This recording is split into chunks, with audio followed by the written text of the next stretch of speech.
Amigos y hermanos, muy buenos días.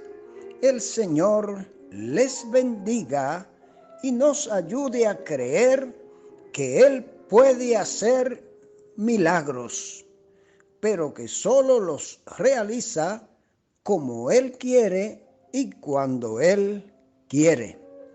Y ahora, palabras de sabiduría.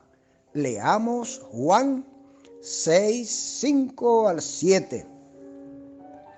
Cuando alzó Jesús los ojos y vio que había venido a él una gran multitud, dijo a Felipe: ¿de dónde compraremos pan para que coman estos?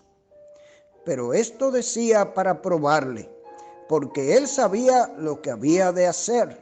Felipe les respondió: 200 denarios de pan no bastarían para que cada uno de ellos tomase un poco. Mis amados amigos y hermanos, reciban nuestra cordial gratitud por la gentileza de compartir con nosotros cada día estos breves minutos de saludable alimento para el alma, rica nutrición para la mente y fresco refrigerio para el espíritu. Después de las sustanciosas y sobrealimentadoras enseñanzas del Señor, contenidas en el capítulo 5 del Evangelio de Juan, el cual finalizamos con la meditación del pasado sábado, hoy nos toca abrir la cortina del capítulo 6, que es el más extenso de este evangelio. Antes de iniciar los comentarios del consagrado maestro de la palabra, Dr. William MacDonald, acerca de tan interesante capítulo, les detallamos la manera en que él lo divide para nuestra mejor alimentación, según consta en el curso bíblico Emaús respecto a este evangelio.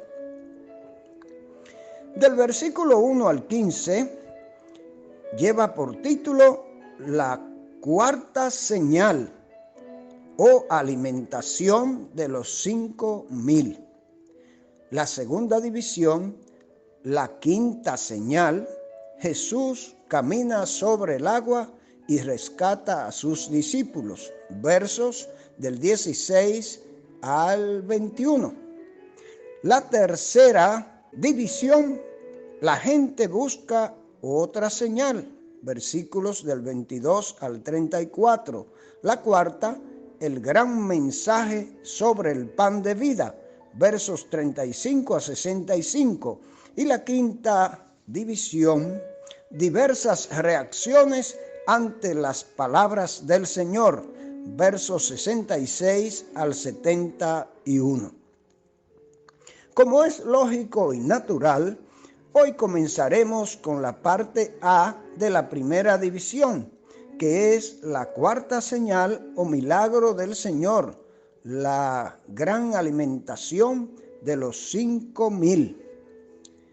Y a manera de repaso, les recordamos que los milagros o señales anteriores fueron, primero, la conversión de agua en vino en las bodas de Caná de Galilea. En segundo lugar, curación del hijo de un oficial judío de la corte de Herodes. Y la tercera, curación del paralítico de Betesda con 38 años discapacitado.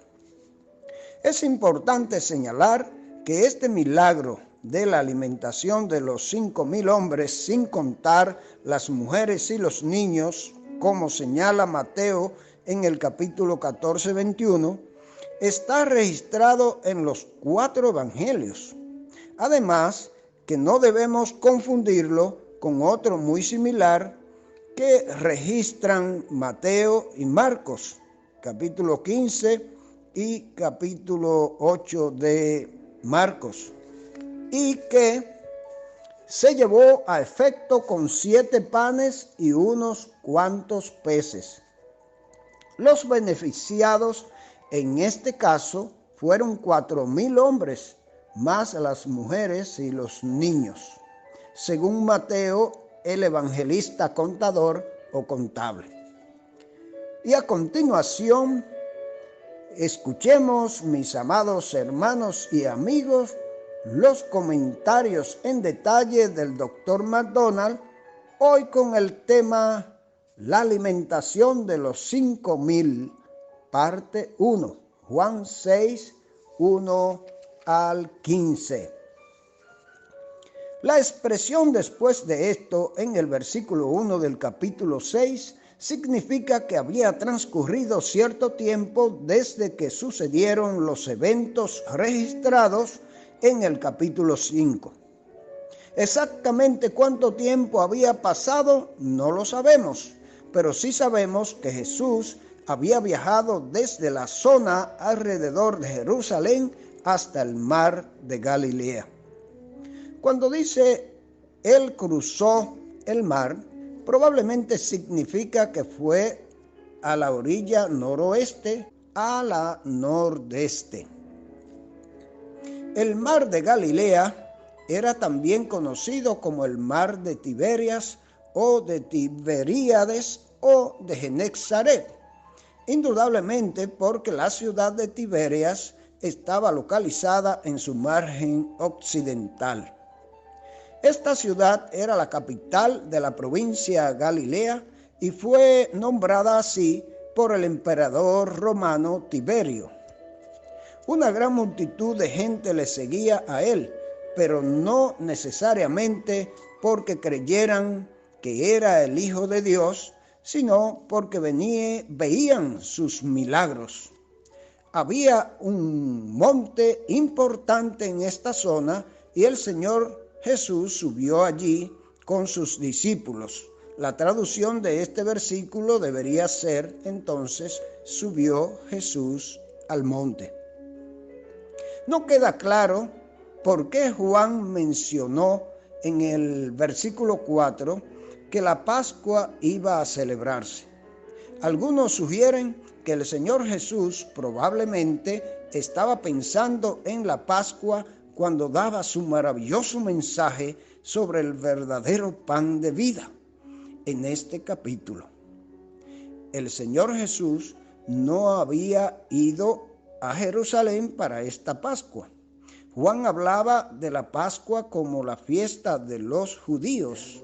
En realidad había sido instituida por Dios y dada al pueblo judío, y en ese sentido era una fiesta de los judíos.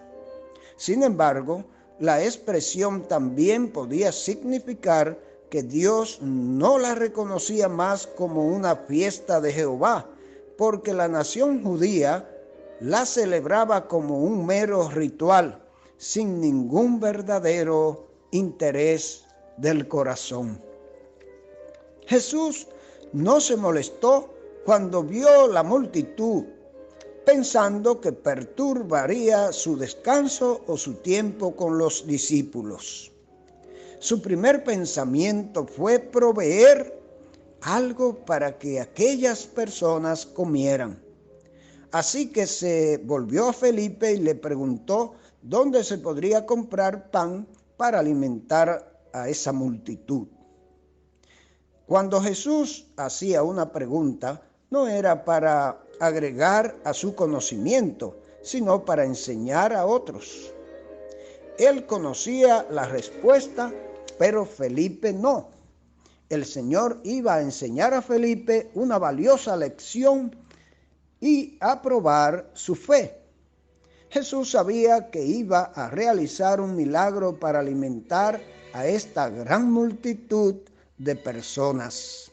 Sin embargo, ¿se daba cuenta Felipe de que él era capaz de hacerlo? ¿La fe de Felipe era grande o pequeña?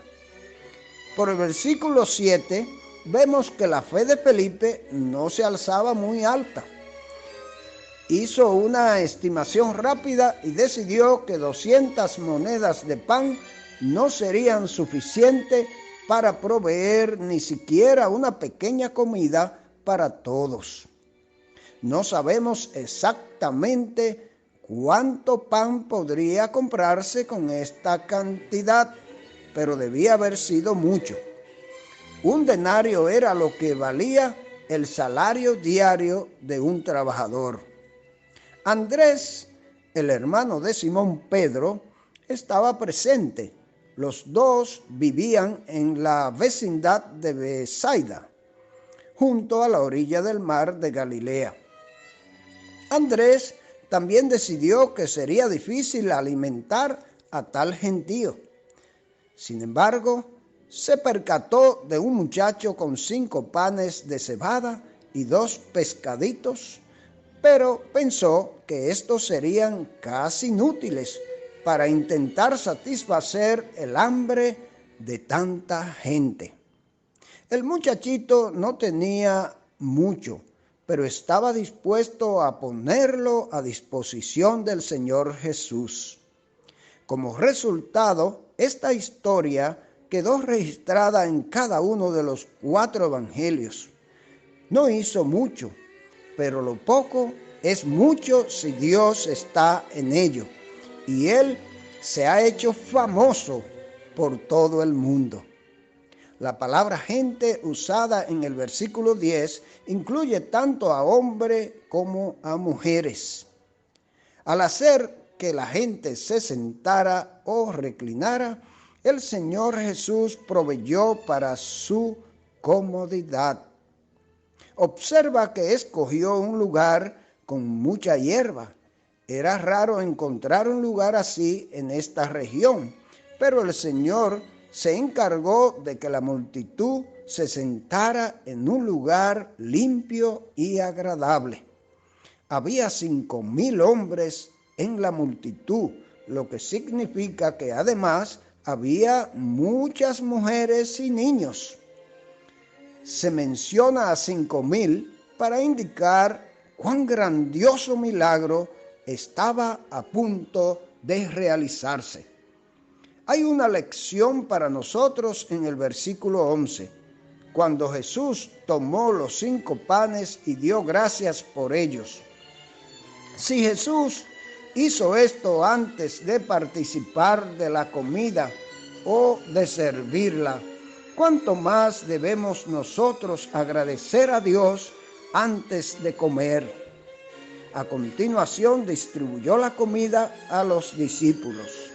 El Señor no hacía todo por sí mismo, empleó el servicio de otros. Ha sido bien dicho: tú haz lo que puedas, yo haré lo que pueda, y el Señor hará lo que no podamos hacer nosotros. Ojalá, mis amados amigos y hermanos, que aprendamos estas lecciones y las apliquemos a nuestras vidas. Estemos dispuestos a dar lo que tenemos con amor al Señor, y de seguro Él podrá hacer grandes cosas con ello. Pero lo más importante que Él quiere que demos es nuestros corazones rendidos a Él. Que Dios nos bendiga y nos ayude a hacerlo.